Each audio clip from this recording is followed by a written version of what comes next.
یقین ہو تو کوئی بھی راستہ نکلتا ہے، ہوا کی اوٹ بھی لے کر چراغ جلتا ہے۔ اگر آپ کی زندگی میں سب کچھ برا ہو رہا ہے تو یقین مانیے صرف اور صرف اب اچھا ہی ہوگا۔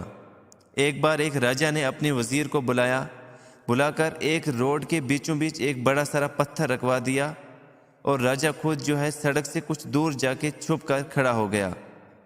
اور دیکھتا رہا۔ جو اس پتھر کو ہٹانے کی کوشش کرے گا تو لوگوں کا آنا جانا اس راستے سے لگا ہوا تھا، لوگ آتے رہے جاتے رہے، لیکن پتھر کو کسی نے نہیں ہٹایا، کیونکہ ہوتا ہے کچھ لوگوں کے ذہن میں کہ پتھر پڑا ہے روڈ میں، ہم کو کیا لینا دینا اس سے۔ تو لوگ آتے گئے، وہاں سے نکلتے گئے، اور لیکن پتھر کو کسی نے نہیں ہٹایا۔ کچھ لوگ انہوں نے راجا کو گالیاں دینی بھی شروع کر دی کہ کیسا راجا ہے، اس نے کیا حالت کر رکھی ہے روڈوں کی، کہ پتھر پڑے ہیں بیچوں بیچ روڈوں کی۔ لیکن اتنے میں کچھ دیر کے بعد ایک کسان آتا ہے، اس کے سر کے اوپر ایک ٹوکری ہوتی ہے،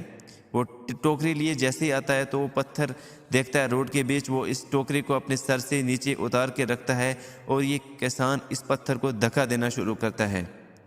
ایک دو بار کوشش کرتا ہے مگر پتھر تو ہٹ نہیں رہا ہے، لیکن دھیرے سے جب یہ ہلکا ہلکا ہلتا گیا تو اس کسان نے اس پتھر کو روڈ کے کنارے پہنچا دیا۔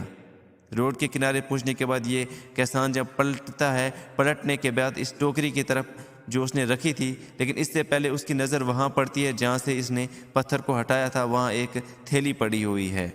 اس تھیلی کو اٹھاتا ہے، تھیلی کے بیچ کچھ اشرفیاں نکلتی ہیں جو سونے کی بنی ہوئی ہوتی ہیں، ساتھ میں ایک پتھر بھی تھا جس پر بادشاہ نے لکھا ہوا تھا، میں آپ کا امتحان لینا چاہتا تھا، کون ہے جو کوشش کرے گا اس پتھر کو ہٹائے گا،